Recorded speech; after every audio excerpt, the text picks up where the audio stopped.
முருகன் சொன்னது மாதிரி இது அமைந்ததா திட்டமிட்டதான்னு தெரியல. எம்டி வாசுதேவன் நாயர் என்கிற ஒரு மலையாள எழுத்தாளருக்கு இத்தனை தமிழ் வாசகர்கள் சேர்ந்து ஒரு நினைவஞ்சலி, அதாவது அவரது படைப்புகளை மீள்பார்வையில் பார்க்கறதுக்கான ஒரு வாய்ப்பு ஏற்பட்டிருக்கிறது வந்து மிக மகிழ்ச்சிக்குரிய விஷயம். அப்படி வந்து எம்டி வாசுதேவன் நாயர் வந்து தமிழுக்கு அந்நியமானவராக இருந்து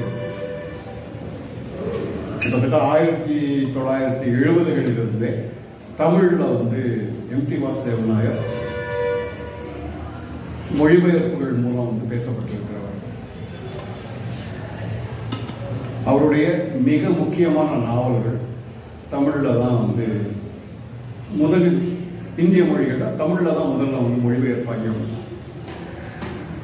காலம், 4-8, பனிமேகம், இந்த நாவல்கள் எல்லாம் வந்து 70களை ஒட்டிய ஆண்டுகளில் C.A. பாலனால் மொழிபெயர்ப்பு செய்யப்பட்ட சாகித்ய அகாடமி, NBT, தமிழ் புத்தகாலயம் இது தான் வந்து வெளிவந்திருக்கு.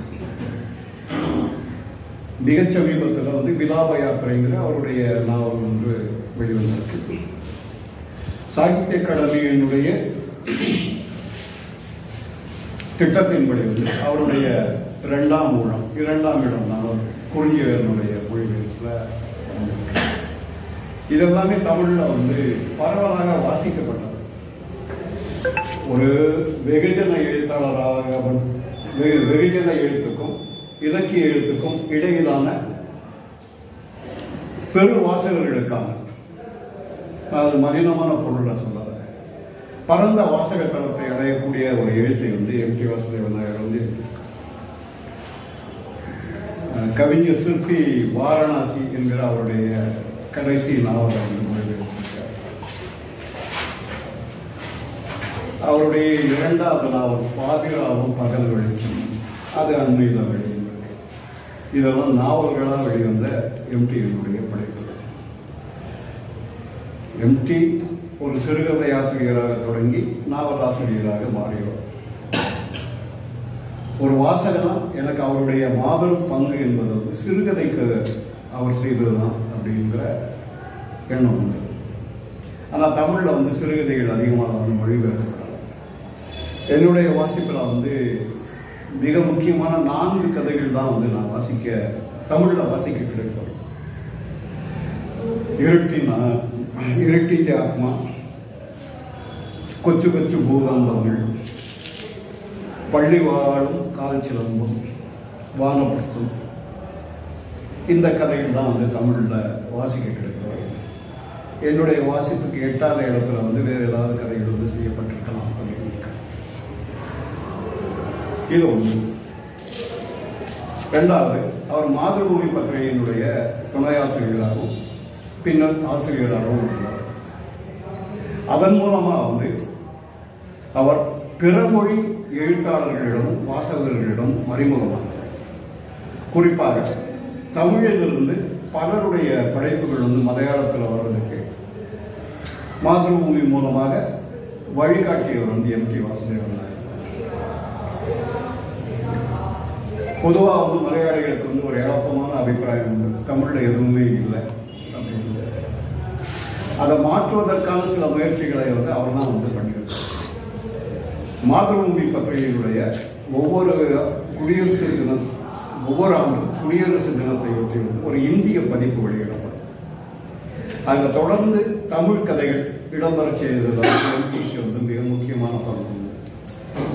அதை ஒட்டி தான் வந்து அவர் வாசந்தியுடைய நாவல், சிவசங்கரியுடைய நாவல், இதையெல்லாம் வந்து தொடர்களாக வந்து பிரசுரித்தார். இதெல்லாமே வந்து ஒரு வெகுஜன ரசனைக்கு உட்பட்டு மலையாள வாசகர்கள் ஏற்கப்பட்டது அப்படின்னாலும் அவர் தொடர்ந்த வழியில் தான் பின்னால் சுந்தரராமசாமியுடைய ஜே சில குறிப்புகள் மலையாளத்தில் வந்து தொடர வெளிவர ஆரம்பிச்சு. தமிழ் நவீன இலக்கியத்தில் ஏதோ சாதனைகள் நிகழ்ந்திருக்கு அப்படின்னு வந்து மலையாளிகளுக்கு சுட்டி காட்டினது வந்து ஜே சில குறிப்புகளுடைய அறிமுகம். அதை தொடர்ந்து வந்து தமிழில் வந்து பல ஆக்கங்கள் வந்து போயிருக்கு. அசோகத்தினுடைய படைப்புகள் போயிருக்கு, ஜானகிராமனுடைய படைப்புகள் போயிருக்கு. ஜி. நாகராஜனுடைய நாடு மற்றும் ஒரு நாடு நாவல் போயிருக்கு, பல கவிதைகள். அந்த வகையில் வந்து ஒரு பத்திரிகையாளராக அவர் தொடர்ந்து வந்து செயல்பட்டிருக்கார். அவருடைய கதைகளை அடிப்படையாக கொண்டுதான் அவருடைய முதல் திரைக்கதை, அவருடைய கதையை அடிப்படையாக கொண்டுதான் அவருடைய முதல் திரைக்கதை முறைப்பெண் என்கிற சினிமா வந்து 1960களில் வந்து எடுக்கப்பட்டது. அதில் வந்து தொடர்ந்து வந்து ஒரு திரைப்பட கலைஞனாகவும் செயல்பட்டிருக்கிறார். கிட்டத்தட்ட 56 படங்களுக்கு வந்து அவர் திரைக்கதை வசனம் எழுதியிருக்கார்.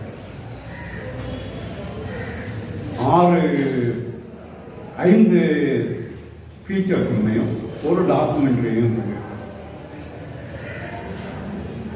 அவர் எழுத ஆரம்பித்தது வந்து 50கள். கிட்டத்தட்ட 2000க்கு பிறகு அவருடைய எழுத்துக்கள் தான் எதுவும் வெளிவரவில்லை.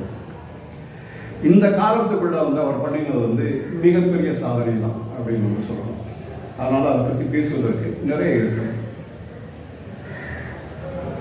அவர் இறந்ததை ஒட்டி மலையாள பத்திரிகை உலகம், இலக்கிய உலகம், கலாச்சார உலகம்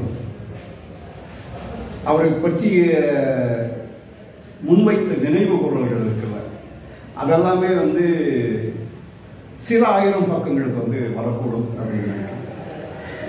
அந்த அளவுக்கு மலையாளத்தினுடைய மிக முக்கியமான எழுத்தாளராக, கலாச்சார காவலராக, பத்திரிகையாளராக, திரைப்பட கலைஞராக தன்னை நிலைநிறுவி சென்றவர் எம்.டி. வாசுதேவன். அவருடைய படைப்புகளை பற்றி பேசுவதற்காக இங்கே நண்பர்கள் எல்லாம் இருக்கிறார்கள்.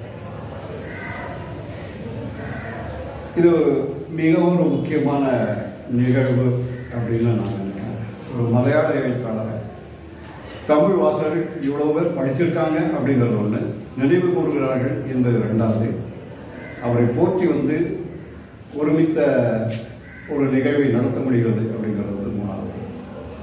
அதற்காக வந்து எம்.டி.யுடைய வாசகமாக வந்து நான் நன்றி தெரிவித்துக் கொள்கிறேன். முதல்ல வந்து ஆங்கிலத்தில் வந்து தொடங்கலாம்னு நினைக்கிறேன். தன்னுடைய அம்மாவை பற்றி எழுதின, மலையாளத்தில் எழுதினதை மொழிபெயர்ப்பு,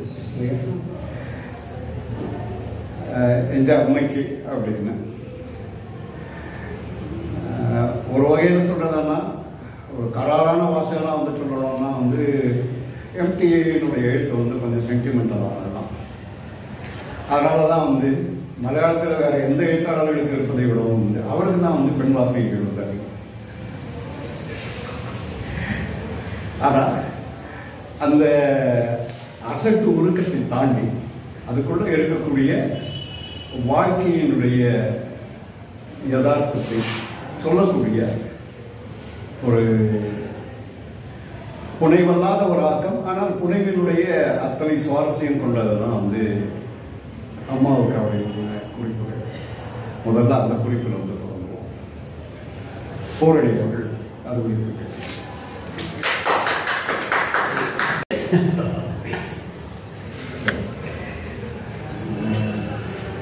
போரனுடைய பேச்சை வந்து எம்.டி. உயிரோடு இருந்து கேட்டிருந்தார். கொள்ளா அப்படின்னு சொல்லியிருக்காங்க. அடிப்படையில் வந்து எம்.டி. வாசுதேவனை புரிஞ்சுக்கிறதுக்கான ஒரு சிக்கல் இருக்கு. 19ஆம் நூற்றாண்டின் இறுதியில் அல்லது 20ஆம் நூற்றாண்டின் ஆரம்பத்தில் கேரள நாயர் சமூகம் எப்படி இருந்தது அப்படிங்கிறதுடைய சித்திரம் தான் ஆரம்பிச்சிட்டு.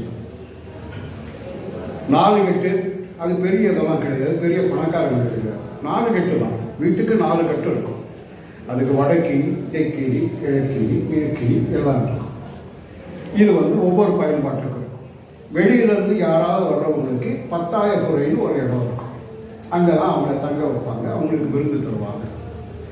இது வந்து ஒரு நில உணவு சமூகம், விவசாயம் தான் அடிப்படையில் வந்து. ஒரு கட்டத்துக்கு மேலே வந்து நாயர்கள் வந்து விவசாயிகள் அல்ல, ஆனால் விவசாய தொழிலை மேற்கொள்ளும். மற்றவங்கெல்லாம் தான் வந்து அவங்களுக்கு உழைச்சி கொடுக்குவாங்க, அவங்களையெல்லாம் படிப்பு பொறுத்து நிறுத்துவாங்க. அதான் நீங்க சொன்ன மாதிரி வந்து புதைய தெய்வங்கள் எல்லாம் வெளியில தான். சரியா? அந்த புலைய தெய்வங்களை வீட்டுக்குள்ள அழைத்து கொண்டு வந்த மிக முக்கியமான மலையாள எழுத்தாளர் அப்படின்னு எம்டி வாசுதேவன் நாயர் சொல்றோம். இது ஒன்று. அப்புறம் இந்த உறவுல இது ஒரு தாய் வழி சமூகம், மருமக்கள் பான்மியத்தில் இயங்கக்கூடிய ஒரு சமூகம். அதுல ஒரு பெண்ணுடைய சகோதரன் தான் அந்த குடும்பத்தினுடைய தலைவர். கணவர் அல்ல. கணவர்ங்கிறது மலையாளத்தில் சொல்லக்கூடிய ஒரு பழமொழி நாயர் பெண் பெருமூச்சு விட்டா தாலி தானா அருந்து போயிடும் அப்படின்னு. அவ்வளவுதான். ஏன்னா அந்த கணவர்ங்கிறது அந்த பெண்ணோடு சம்பந்தத்தில் இருக்கிறவர், தொடர்பில் இருக்கிறவர். அந்த பெண்ணுக்கு விருப்பம் இல்லை, அந்த குடும்பத்துக்கு விருப்பம் இல்லைன்னா அவரை கழட்டி விட்டுருவாங்க, அவர் வேற எங்கெல்லாம் போகும். இதுதான் அங்க இருந்த உறவு முறை. அப்ப இந்த மாமா தான் இந்த வீட்டினுடைய சுக துக்கங்களை எல்லாம் நிர்ணயிக்கிறவர். அதிகாரம் அவர் கையில தான். என்னுடைய தங்கையோ அக்காவோ இருந்தாங்கன்னா நான் தான் அந்த வீட்டுக்கு தலைவர். என்ன கேட்டுதான் எல்லாமே நடக்கும். இது 19ஆம் நூற்றாண்டின் கடைசியில 1924 வரைக்குமான காலகட்டத்தில் இருந்த ஒரு அமைப்பு. நாயர் சமூகம் எடுத்துக்காட்டான சமூகம் அப்படின்னு தவறாக நம்பின எல்லா சமூகங்களும் இதை பின்பற்ற. இளைய சமூகமும் சரி, புலைய சமூகமும் சரி, கிறிஸ்துவ சமூகமும் சரி, முஸ்லிம் சமூகமும் அதையெல்லாம் பின்பற்ற. ஏன்னா இதுதான் கண்முன்னால தெரியக்கூடிய மாதிரி. இந்த மாதிரியை ஒட்டி தான் பாக்கி எல்லாமே. இதற்குள்ள இருக்கக்கூடிய சிக்கல்களை தான் எம்டி வாசுதேவன் நாயர் கண்டார். அது பிரத்யேகமா பாலக்காடு, இன்றைய மலப்புரம், இந்த பகுதிகள் எல்லாம் சேர்ந்திருக்கக்கூடிய வள்ளுவ நாடுங்கிற பகுதியினுடைய எழுத்து தான். அதனால அந்த மொழியை தான் அவர் பயன்படுத்தினார். அவர் எழுதின மலையாளத்துக்கும் திருவனந்தபுரத்திலேயோ எர்ணாகுளத்திலேயோ பேசுகிற மலையாளத்துக்கும் பெரிய வித்தியாசம் இருக்கு. பண்பாட்டு கூறுகளில், சடங்குகளில் எல்லாத்துலேயுமே வித்தியாசம் இருக்கு. இதை இந்த வள்ளுவநாடன் மலையாளத்தை, மலையாள வாழ்க்கை யூனிவர்சலாக மாற்றினார் அப்படிங்கிறதான் என்னுடைய மிக முக்கியமானது. எல்லா எழுத்தாளனும் தனக்கு தெரிஞ்ச வாழ்க்கையை தான் எழுதுறான். அதைத்தான் அவனால் எழுதவும் முடியும். ஆனால் அதற்கு இன்னொரு தளத்தை அவன் உருவாக்குறான். அது எல்லாருக்கும் பொருந்தக்கூடிய ஒரு தளம். டால்ஸ்டாய் எழுதினது ரஷ்யாவினுடைய கதை தான், ரஷ்ய விவசாயிகள் கதை தான், ரஷ்ய பிரபுக்கள் கதை தான்.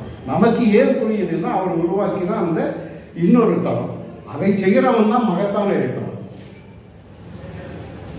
அந்த வகையில் தான் எம்டி வாசுதேவன். அப்புறம் அவருக்கு முன்னோடிகள் உண்டு. எம்டியினுடைய நடையில ஹெமிங்வேயுடைய அவ்வளவு இன்ஃப்ளூயன்ஸையும் நீங்க பார்க்க முடியும். பின்னால் கட்டுரையிலையும் நான் சொல்றேன். ஹெமிங்வேவை பத்தி மிக விரிவான ஒரு அறிமுகத்தை எழுதினவர் அவர் தான். ஹெமிங்வே ஓர் முகவுரை அப்படின்னு ஒரு 200 பக்க புத்தகத்தை அவர் எழுதியிருக்காரு. ஹெமிங்வேயை நீங்க ஒருத்தர் இவ்வளவு ரசிச்சு படிச்சிருக்க முடியுமா அப்படிங்கிறது அந்த இன்ஃப்ளூயன்ஸ் வந்தது. அப்புறம் மிக நல்ல எழுத்தாளர் அடுத்தவன் இன்ஃப்ளூயன்ஸ் பண்ணுவான். இதே எம்டி நான் எம்டியுடைய பரம ரசிகன் எல்லாம் கிடையாது. என்னுடைய மிகப்பெரிய எழுத்தாளர்கள் நான் நம்புறது வைக்கம் முகமது பஷீர். ஆனா என்னையும் எம்டி இம்ப்ரெஸ் பண்ணியிருக்கார் சில கதைகள் மூலமா. அது ஒரு கதை நீங்க சொன்ன மாதிரி 500 ரூபாய் பரிசு பெற்ற வளர்த்து மிருகங்கள் கதை. பெர்க்லி மாதృభூமி நடத்தின சிறுகதை போட்டியில முதல் பரிசு வாங்கின கதை இதுதான். அந்த கதை ஒரு சர்க்கஸ் பத்தின கதை. அது அந்த கதாபாத்திரத்தின் பேர் ஜானம்மா. சர்க்கஸ்ல இருக்கக்கூடிய ஒரு பெண். சர்க்கஸ்ல ட்ரெபீஸ் விளையாடுறோம். 7 வயசுல இருந்து கொண்டு போய் விடுறாங்க. அவளை பார்த்துக்கிறது மீனாட்சி. இந்த பேர்களெல்லாம் திரும்ப திரும்ப அவருக்கு தெரிஞ்ச ஆட்கள்ங்கிறதுனால அவங்க தான் அவளை பார்த்துக்கிறாங்க. இந்த மீனாட்சி சர்க்கஸ்ல கொஞ்ச காலம் வித்தைகளை எல்லாம் காண்பித்து ஒரு கட்டத்தில் வயசானவனை ஓய்வு கொடுத்துட்றாங்க. சமையல் வேலைக்கு மட்டும்தான் பயன்படுவாங்க. அந்த அம்மா திரும்ப திரும்ப சொல்றது சர்க்கஸ்ல இருக்கவங்க எல்லாம் மனிதர்கள் கிடையாது, மிருகங்கள், நாமெல்லாம் வளர்க்கும் மிருகங்கள். அந்த நிலைமை வந்து அவளுக்கும் வரும். இது வந்து ரொம்ப சின்ன பையனாக படித்த போது வந்து ரொம்ப பாதித்த ஒரு கதை. அதனால் வந்து நான் நாவல் எழுதும்போது வெலிங்டன் நாவலில் ஒரு சர்க்கஸ் சாப்டரில் அந்த கதாபாத்திரத்துக்கு ஜானம்மான்னு பேரையும் போட்டு அதே மாதிரி செய்தியும் கிரியேட் பண்ணிட்டு, இதை வந்து எழுத்தாளர்களுக்கு பாதிக்கக்கூடிய இடங்கள்.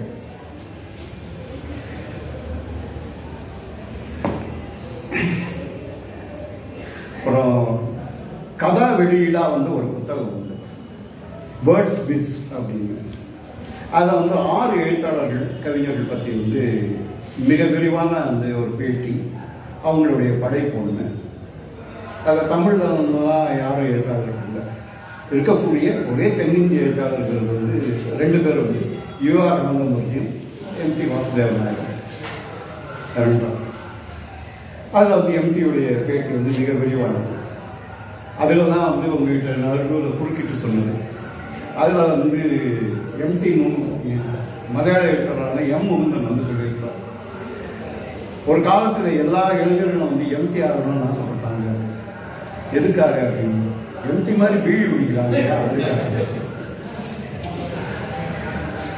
அவர் வந்து சிகரெட் குடிக்க மாட்டார், அதை நான் நேரிலேயே பார்த்துருக்கேன், அனுபவிச்சேன். பீடி தான் இது.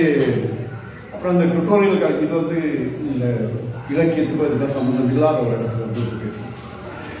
அவர் வந்து தனிப்பயிற்சி கல்லூரி, அதுவும் திரும்பவும் கேரளத்தினுடைய ஒரு சிறப்பு கல்லூரி நிலையம்.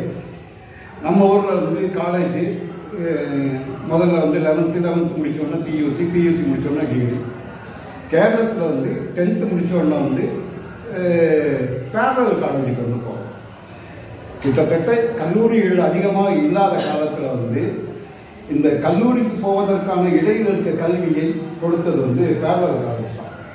அதில் வந்து கொஞ்ச காலம் வந்து ஆசிரியராக வேலை செஞ்சுருந்தார்.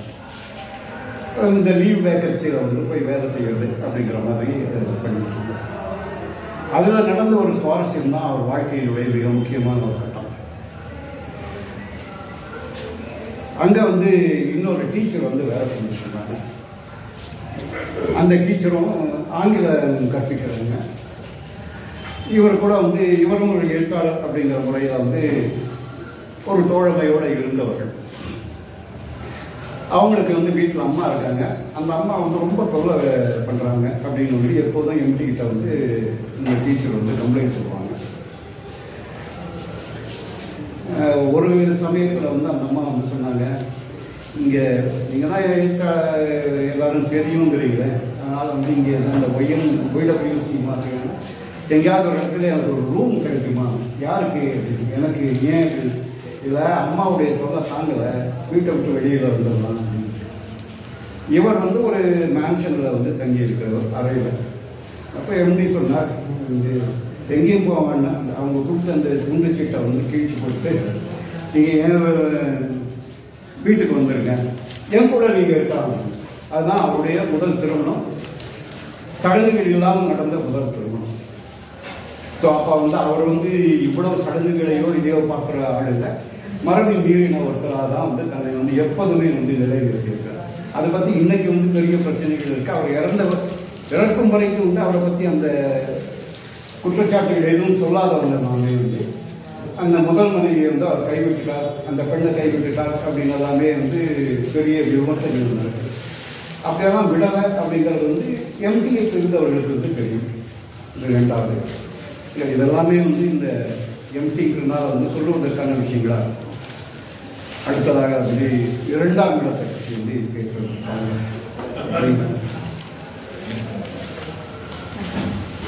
ஒரு 80களுக்கு பிறகு எம்டி வாசுதேவன் நாயர் எழுதின கதைகள், நாவல்கள், இது எல்லாத்துலேயுமே வந்து ஒரு பொது இயல்பு உண்டு. நீங்கள் அந்த சினிமாலையும் பார்க்க முடியும். ஒரு சமூகம் அல்லது ஒரு அமைப்பு குற்றம் சாட்டுகிற ஒரு மனிதனுடைய இன்னொரு பகுதி, அதுல வந்து அவனுடைய நன்மை என்ன, அவனுடைய தரப்பு என்ன அப்படிங்கிற பார்க்கறது. வடக்கன் கதைகள் அப்படின்னு வந்து கேரளத்தில் பாப்புலரானது. அதில் ஒரு கதை வந்து ஆரோங்கல் உண்டியுடைய கதை. ஆரோங்கல் உண்டி போருக்கு போகிற போது மைத்துனனான சந்து வந்து இந்த வாழை எடுத்து கொடுக்கல, ஏமாத்திட்டான் அப்படின்றான். அதனால அவனுக்கு பேர் வந்து சதியன் சந்து, சதிகாரன் சந்து. அவனுடைய தரப்பு நியாயம் ஒன்று இருக்கு இல்லையா, அந்த கோணத்திலிருந்து பார்த்ததுன்னா இந்த கதை என்ன வரும். இதுதான் வந்து என்னுடைய விதை அப்படின்றார். ரொம்பவுமே பாப்புலரான ஒரு படம் பஞ்சாப் நீதி, அது அவருடைய சின்ன கதவுல இருந்து விரிவாக எடுக்கப்பட்டது.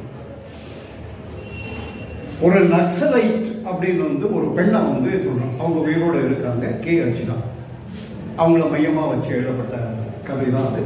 அவங்கள முன்மாதிரியாக கொண்டு எடுக்கப்பட்ட திரைப்படமும் கூட.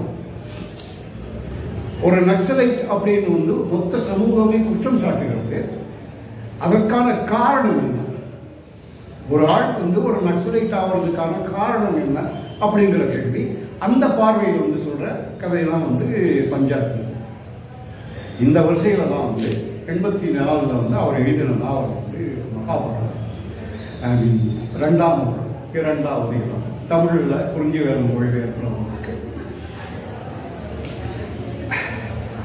மலையாளத்தில் மட்டுமல்ல, எல்லா மொழியிலையுமே வந்து மகாபாரதத்துக்கும் ராமாயணத்துக்கும் வந்து இந்த வேறுபட்ட கோணங்கள் உள்ள படைப்புகள் வந்து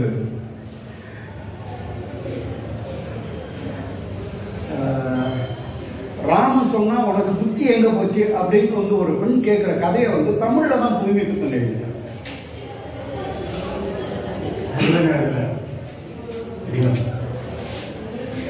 அதைத்தான் கல்லிகையில் வந்து ஞானி இல்ல, எல்லா மொழியிலையும் இருக்கு.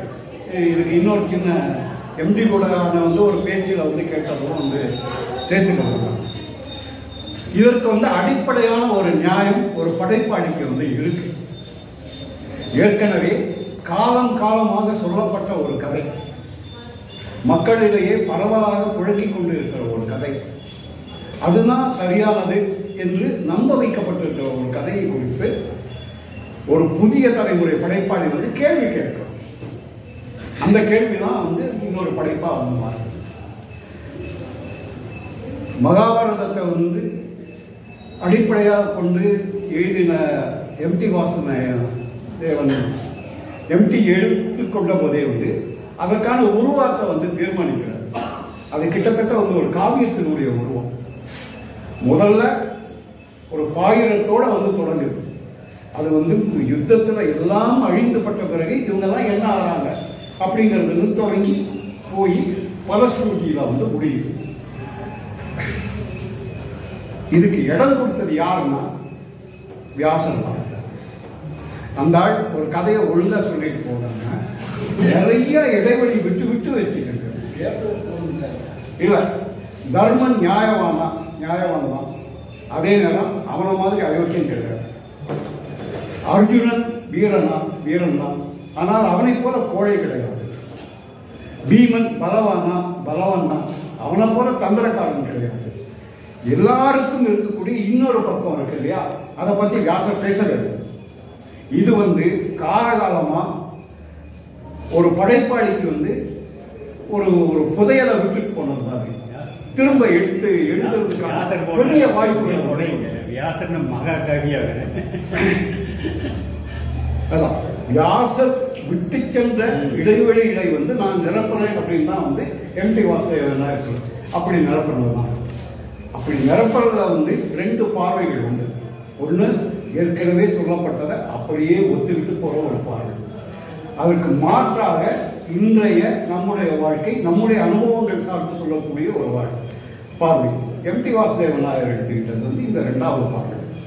இந்த 5 பாஞ்சாலியினுடைய குந்திக்கு பிறந்த 5 குழந்தைகளும் வந்து நீங்க சொல்ற மாதிரி வந்து அவதார புருஷங்கள் எல்லாம் இல்லை, அதெல்லாம் மனுஷ குழந்தைங்க அப்படிங்கிறதுக்கு எல்லா காரணத்தையும் அது சொல்லிடுறாங்க. அதுதான் வந்து இன்றைய பார்வையில வந்து நம்ம பார்க்க முடியாது. அது எப்படி வந்து சூரியன் வந்து தொட்ட உடனே வந்து ஒரு பெண் கர்ப்பமாவா அப்படின்னு கேள்வி கேட்பீங்கல்ல, அப்ப அங்க வேற ஏதோ ஒன்று நடந்திருக்குல்ல. அந்த மௌனத்தை வந்து வாசுதேவன் நாயர் வந்து உடைக்கிறார். மலையாளத்திலேயே வந்து மிக முக்கியமான 3 மகாபாரத நாவல்கள் இருக்கு. இனி ஞான உரங்கட்டையில் வந்து பி.கே. பாலகிருஷ்ணனுடைய நாவல். அது வந்து பாஞ்சாலியின் பார்வையில், திரௌபதியின் பார்வையில் வந்து சொல்லுது. எல்லாத்த பத்தியும் சொல்லிட்டு வந்து அவளுக்குள்ள வந்து உட்கிடக்கையாக இருக்கக்கூடிய ஒரு ஆசையை வந்து சொல்லுது.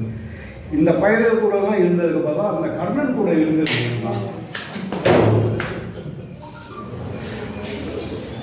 திரும்பவும் இதுக்கு தமிழில் வந்து ஒரு பேரலா வந்து நான் சொல்லிடலாம். வென்றிகள் என்ற போதும் தோமுசி ரகுநாதன் ஒரு கதை எழுதியிருக்கார். கதாபாத்திரமே வராது, ஆனா இறந்த பிறகு வந்து கர்ணன் தான் வந்து அது கூட அந்த கதாபாத்திரமா வந்து ரொம்ப. இன்னொன்னு என்ஜே கர்ணன் அப்படின்னு வந்து வீட்டில் வந்த குமாரிகள் அவர்தான். அது கர்ணன் பார்வையில் சொல்லப்பட்டது. கர்ணனுக்கு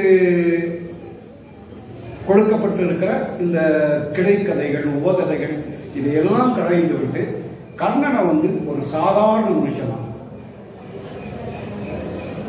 தாழ்நிலைக்கு இறக்கப்பட்ட ஒருத்தன், சூத்திரனா, அவனுடைய வேதனை என்ன அப்படின்னு சொல்லக்கூடிய ஒரு நாவல். மூன்றாவது நாவல் தான் வந்து எம் டி வாசுதேவனுடைய இரண்டாவது நாவல். இது எல்லா இடத்துலையுமே வந்து பீமன் வந்து செகண்ட் ரேட் ஆர்டர் தான். அதிகாரம் கிடையாது, காதல் கிடையாது, அறிவு கிடையாது, பலம் மட்டும்தான் இருக்கு. அதனால வந்து ஒரு பாடிகார்டு தான் இவங்களுக்கு எல்லாத்தையும் காப்பாற்றுறதுக்கு.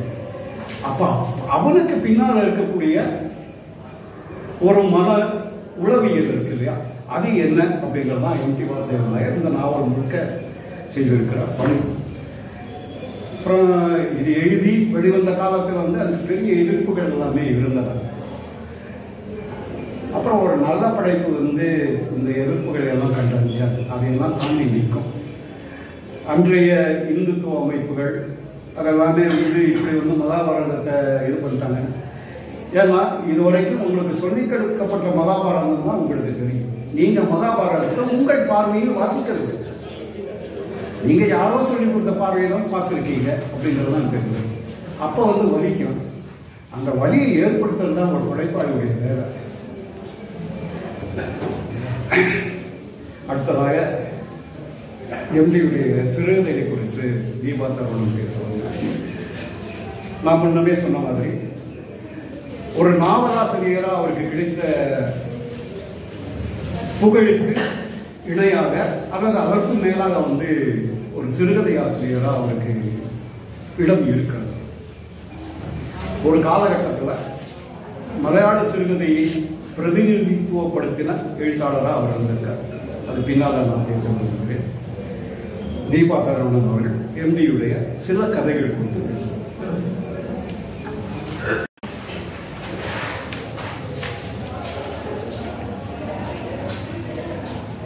களம் அமைப்புக்கு வந்து முதல்ல நன்றி தெரிவிக்கிறேன்.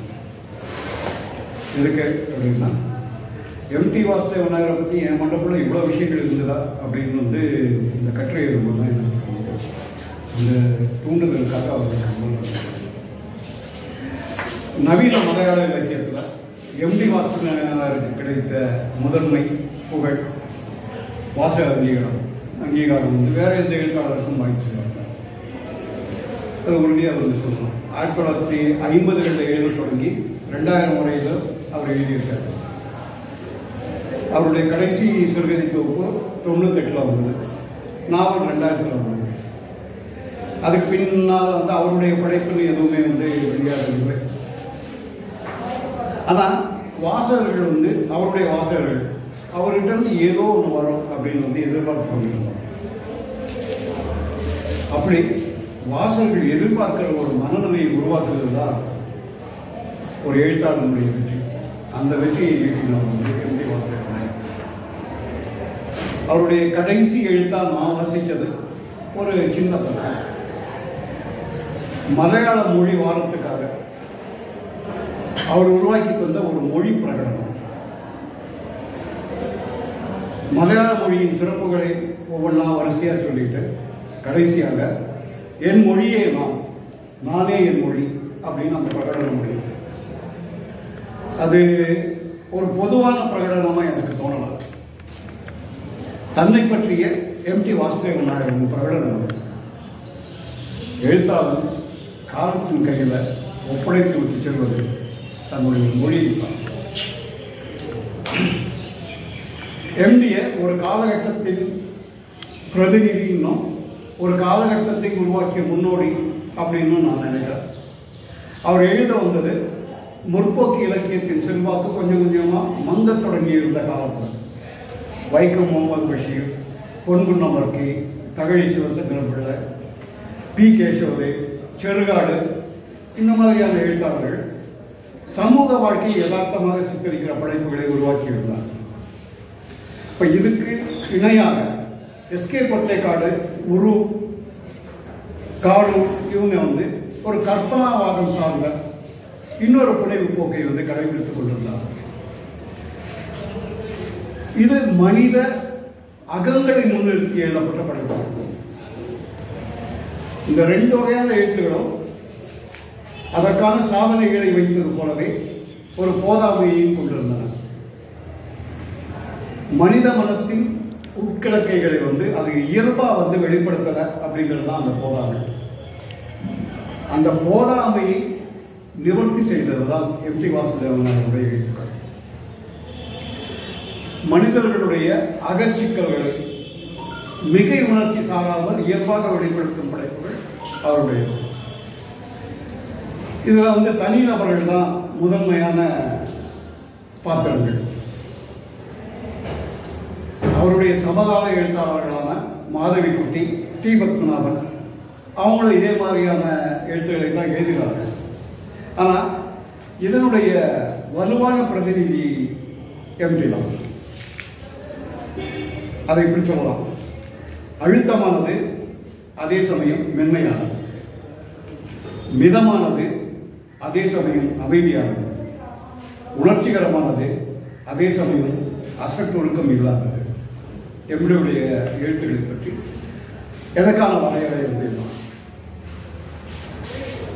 இந்த சமூக யதார்த்தத்தை மையமாக கொண்ட படைப்புகளும் அக உணர்வுகளை சித்தரிக்கிற செவ்வியல் நோக்கிலான கிளாசிக்கலான படைப்புகளும் அப்படி தேங்கி போயிட்டு இருந்த காலத்துல தான் மலையாளத்தில் ஆதுநீகதா, நவீனத்துவம் அறிமுகமானது. புழக்கத்தில் இருந்த எல்லா வகையான எழுத்து முறைகளையும் நவீனத்துவம் கேள்விப்பட்டிருக்கிறது.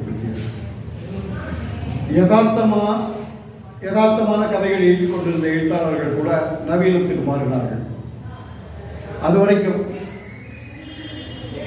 யதார்த்தமான கதை போக்கில் எழுதி கொண்டிருந்த ஓவி வெளியில் நவீனத்துக்கு ஒரு மாறினரை உதாரணமாக சொல்லுறோம். அந்த அளவுக்கு நவீனத்துவத்தினுடைய வீச்சு பரவலாகவும் வீரியமானதாகவும் இருந்தது. ஆனால் இது பற்றியெல்லாம் எப்படிக்கு தெரியும். ஆனால் அவர் இந்த வீச்சுக்கு ஈடுபடுத்தார். அவர் தன்னுடைய எழுத்து முறைன்னு கண்டடைந்த ஒன்றையே அந்த எழுத்து முறையிலேயே கால் ஊன்றி நின்றார். அதைத்தான் தொடர்ந்து எழுதினார். ஆனால் இன்றைக்கு நவீன எழுத்தாளர்கள் அப்படின்னு மலையாளத்தில் கொண்டாடப்படுகிற ஓவிய விஜயன், சக்கரியா, சேது, புனத்தில் கன்னியத்துல்லா, என்எஸ் மாதவன் இவர்களுடைய படைப்புகளை எல்லாம் வெளியிடுவதில் அவர் முன்னணியில் இருந்தார். முன்னாலே பேசுகிறது மாதிரி மாதபூமி மூலமாக இந்த நவீன எழுத்துக்களுக்கு ஒரு களத்தை அவர் உருவாக்கி தந்தார். அமெரிக்க எழுத்தினுடைய மிக நவீனத்துவராக கருதப்படுகிற ஹெமிங்வேயை பற்றின ஒரு புத்தகத்தையும் அவர் தான் உருவாக்கினார். இதெல்லாம் ஒரு காலகட்டத்தை உருவாக்கிய பிரதிநிதியாக அவரை அடையாளம் காட்ட முடியும். ஒரு குறிப்பிட்ட சூழல்ல மனிதர்கள் எப்படி நடந்துக்கிறாங்க அப்படிங்கிறதுக்கு இணையம் என்ன நினைக்கிறார்கள், எப்படி சிந்திக்கிறார்கள் அப்படிங்கிறத எம்டி தன்னுடைய படைப்புகளை ஆராய்ந்தார். இந்த ஆராய்ச்சி தான் அவர் படைப்புகளில் இருக்கக்கூடிய பாத்திர செயல்கள். அது அந்த பாத்திரங்களுடைய கதையாக மட்டும் இல்லை, அவங்க வாழ்கிற சமூகத்தின் கதையாக, அவங்களுடைய குடும்பங்களின் கதையாக, உறவுகளின் கதையாக மாறுது அப்படிங்கிறதான் படைப்பாளியாக அவர்களுடைய செய்தியாளர். மலையாளிகளின் சமூக வாழ்க்கையின் ஒரு குறிப்பிடத்தகுந்த காலப்பகுதியை எம்டி தன்னுடைய படைப்புகளை சித்தரித்தார். இது முன்னே பேசினதுதான். மருமக்கள் தாய முறையிலிருந்து மக்கள் தாய முறைக்கு கேரள சமூகம் மாறிக்கொண்டிருந்த காலம். அதன் விளைவாக எழுந்த சிக்கல்களை எம்டியின் கணிசமான படைப்புகள் பேசுகின்றன. தாய்மொழி சமூக வரவில் தாய்மாமனே குடும்பத்தின் காரணம் தலைவர். அவரது அதிகாரமே நடைமுறையில் இருந்து வந்த நாட்கள். ஆனால் கல்வியும் உலகியல் அறிவும் கைவரப்பெற்ற புதிய தலைமுறை அந்த அதிகாரத்தின் கீழ் மூச்சு திணறியது. அதிலிருந்து விடுபட தவித்தது. அந்த அதிகாரத்தை எதிர்த்தது. இந்த சிக்கலான காலத்தில் மனிதர்கள் படும் அவலங்கள் தான் எப்படி தன்னுடைய படைப்புகளில் வெளிப்படுத்தினார். குறிப்பாக இளம் தலைமுறையின் மௌன கோபம் அவரது படைப்புகள். பெரும்பாலான அவருடைய நாவல்கள் வந்து இந்த மாதிரி இளைஞர்கள், கோபக்கார இளைஞர்களை முன்னிறுத்தி இருந்தான். இந்த தரவாட்டு அமைப்புல, கூட்டு குடும்ப அமைப்புல இழந்து போன தங்களுடைய சுயத்தை மீட்டெடுக்கிற கோபம் ஏறத்தாழ கேரள சமூகத்திலும் அந்த கோபம் நிலவியது. அதை யதார்த்தத்தில் எப்படி எழுதினார். அவர் எழுதின அந்த யதார்த்தம் மலையாளியுடைய வாழ்க்கையில பிரதிபலிச்சது அப்படிங்கிறதும் உண்மை. அது இலக்கியமும் வாழ்க்கையும் இணைகிற ஒரு புள்ளி. அந்த புள்ளியை எப்படி சுட்டி காட்டினார்.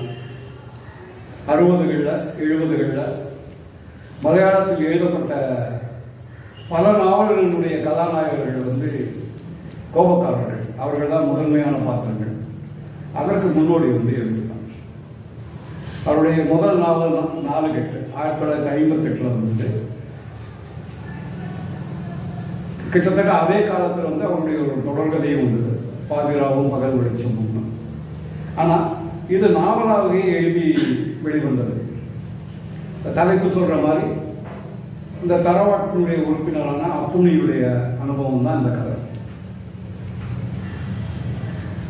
அந்த வாழ்க்கையால, இந்த தரவாட்டு வாழ்க்கையால, அதை தீர்மானிக்கிற மனிதர்களால பட்ட அவமானங்களுக்கு பழி தீர்க்கணும் தான் அவனுடைய நோக்கம்.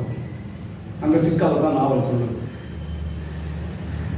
குற்ற உணர்வு, துணிவு, வன்மம், கழிவிறக்கம், சாகசம் இதெல்லாம் கலந்த ஒரு ஆளுமை.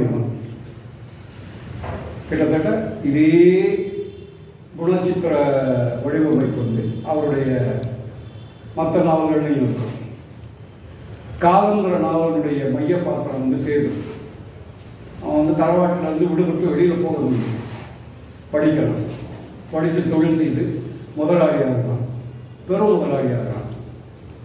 ஆனால் தன்னுடைய சுயநலத்துக்காக தன்னை நேசிக்கிற பெண்கள் எல்லாரையும் சரணடைய செய்கிறார். கடைசியில் என்ன மிஞ்சுது அப்படின்னு பார்க்குற போது ஒன்றும் இல்லை அப்படின்னு உணர்கிறார். அது ஒன்று.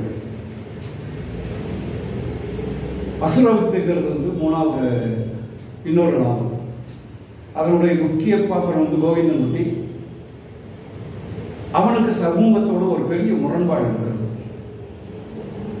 அதனால அந்த விரோதத்துக்காக, அந்த விரோதம் அந்த கிராமத்தையே உழுக்கு. அதனால பார்த்தா இஸ்லாம தழுவி அப்துல்லா வாழ்க்கை. அப்படி இந்த கெட்டி தட்டி போன அமைப்புகளுக்கு எதிரான மனித போராட்டங்கள் தான் இந்த நாவல்கள். இந்த போராட்டங்களுடைய இறுதியில அவங்க அடைகிற பக்குவம் அல்லது அவர்கள் கற்றுக்கொள்கிற படிப்பினைகள் தான் முக்கியமானது. 4 நாவலுடைய பாத்திரமான அப்புண்ணியுடைய நோக்கம் தன்னுடைய அப்பாவை கொண்ட செய்தாதியை கொண்டது, பழிவானது.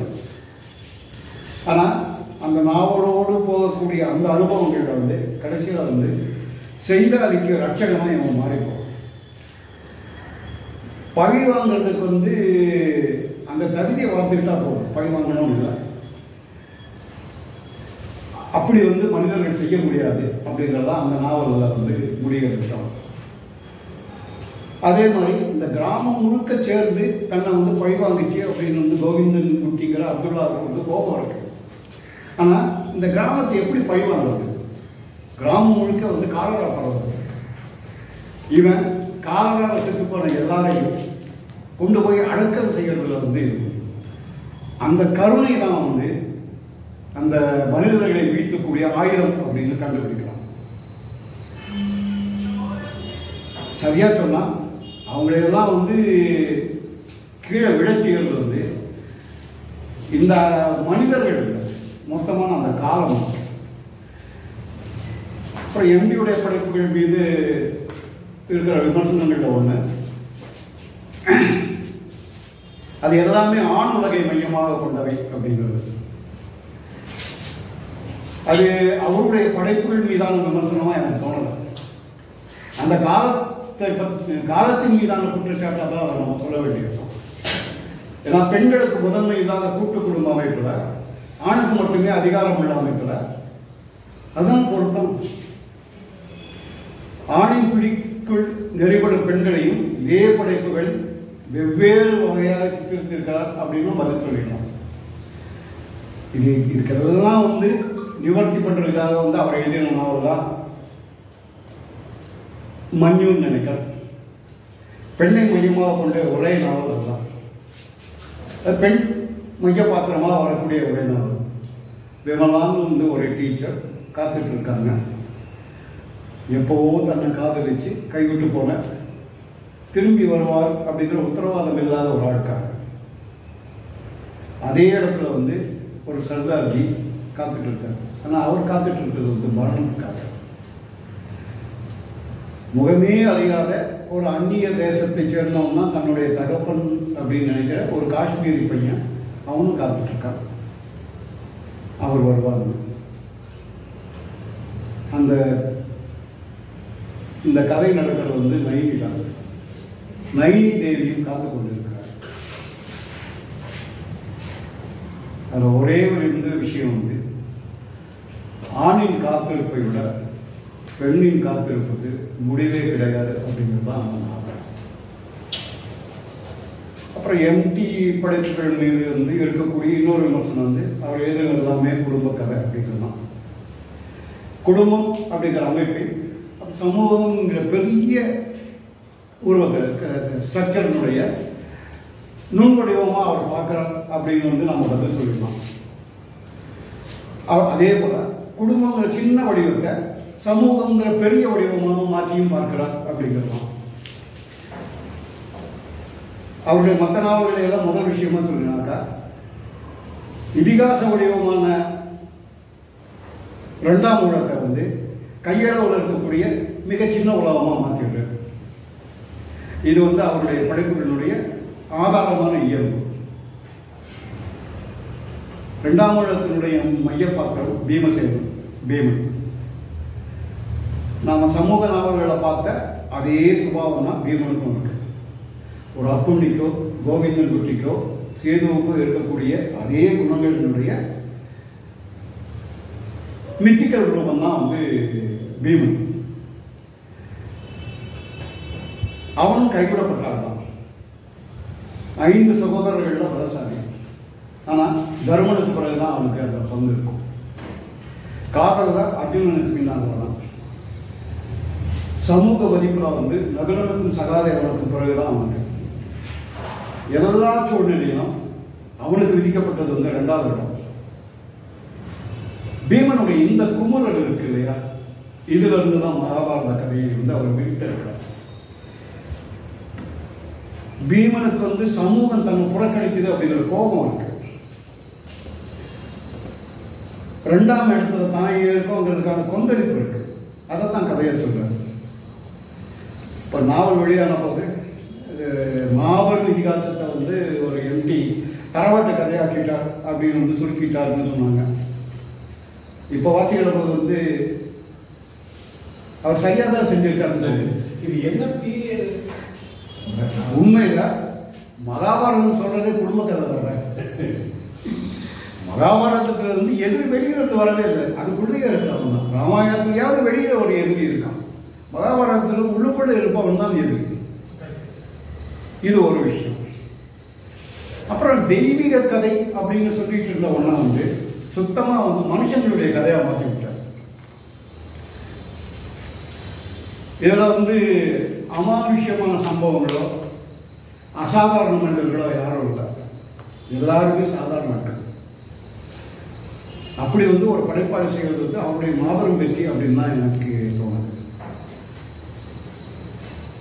அவருடைய சார்பு யார் கூட இருந்தது அப்படிங்கிறதுக்கான சாட்சி இருக்குது.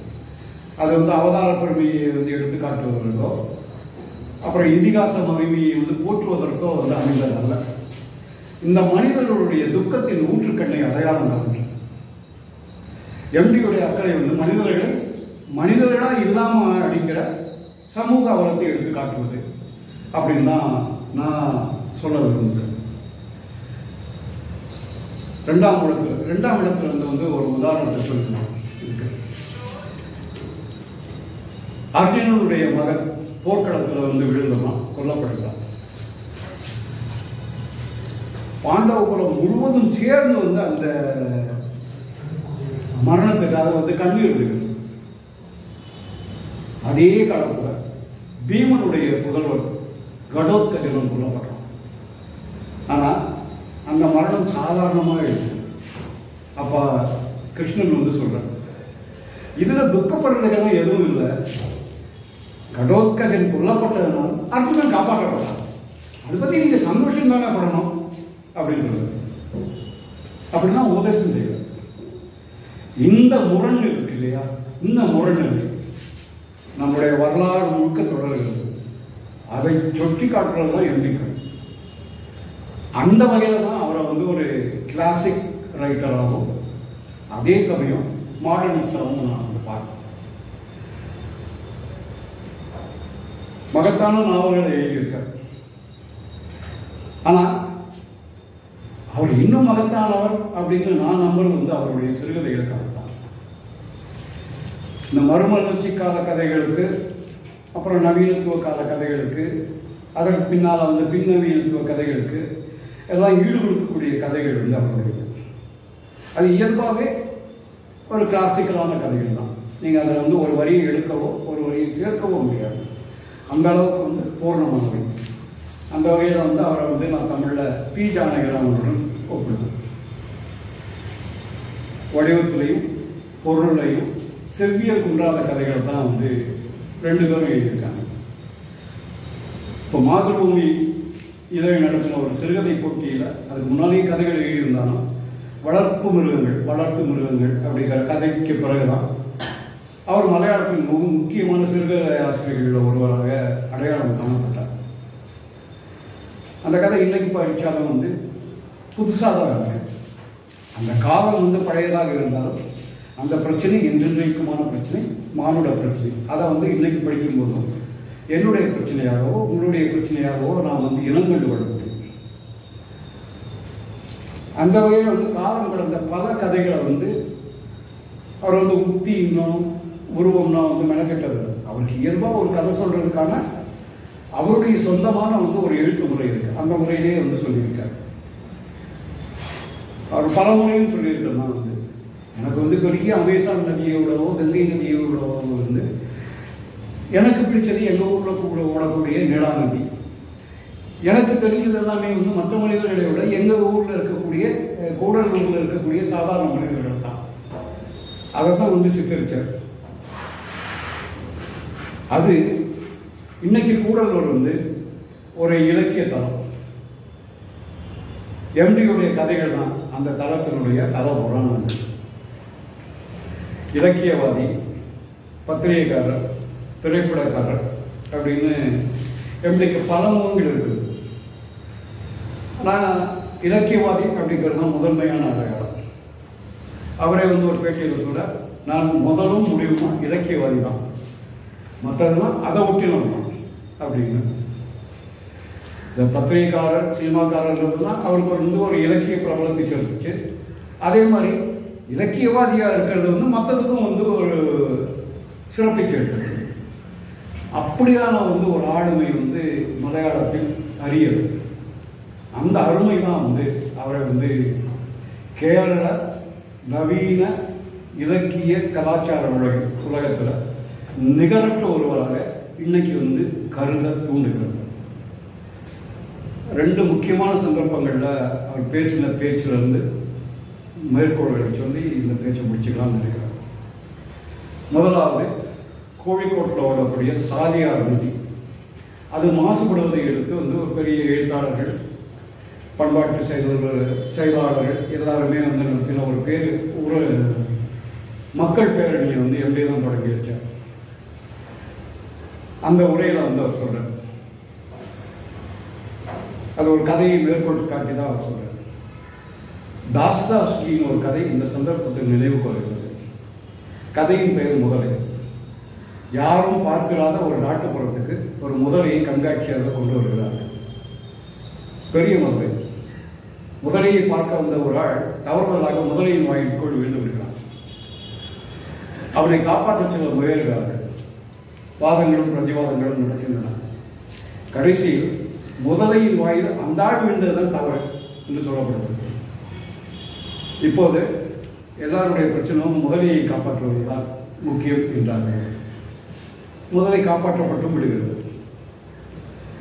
இந்த கதையில் வரும் முதலையின் வாயில் சிக்கிய மனித நிலைதான் சாதியார் மக்களின் நிலை. முதலையை காப்பாற்ற வேண்டிய கட்டாயம் நமக்கு இல்லை. நாம் காப்பாற்ற வேண்டியது மனிதர்களைத்தான். பூமியில் மனிதர்கள் வாழ்வதற்கான இந்த அறப்போராட்டத்தில் என்னுடைய சொற்களாலும் செயலாலும் பலவீனமான இந்த உடலாலும் செய்யக்கூடிய எல்லா உதவிகளையும் நான் செய்ய தயாராக இருக்கிறேன். இது அவருடைய உரையில் ஒரு பகுதி. இரண்டாவது மேற்கோள் ஞான விளப்பரிசு பெற்ற போது அவர் பேசுகிறார். மானுட இயல்பின் கால மாற்றங்கள் எப்போதும் என்னை ஈர்த்து வந்திருக்கின்றன. மனித நிலைமையின் சிக்கல்களை என்னை ஈர்க்கின்றன. மிக கொடியவன் என்று சொல்லப்பட்ட ஒருவர் ஒரு முறையாவது தன்னுடைய மென்மையான மனதை திறந்து காட்டுகிறார். நன்மைகளின் நிறைவுடன் என்று புகழப்பட்டவன் எதிர்பாராத தருணத்தில் தன்னுடைய கொடிய கோரை பற்களை காட்டுகிறான். மனிதன் என்ற நித்திய விந்தையை பற்றி நாம் சிந்தித்து நிம்மதி ஏற்கிறோம். இந்த ரெண்டு மேற்கோளையும் என்ன குரல் ஒலிக்கிறோம், அந்த குரலில் எந்த மானிட தவிப்பு ஒலிக்கிறதோ அந்த தவிப்பு தான் எம்.டி. வாசுதேவன் நாயர் என்ற எழுத்தாளர் காலத்தினூடே நமக்கு பகிர்ந்து கொடுக்கிற செய்தி. நன்றி.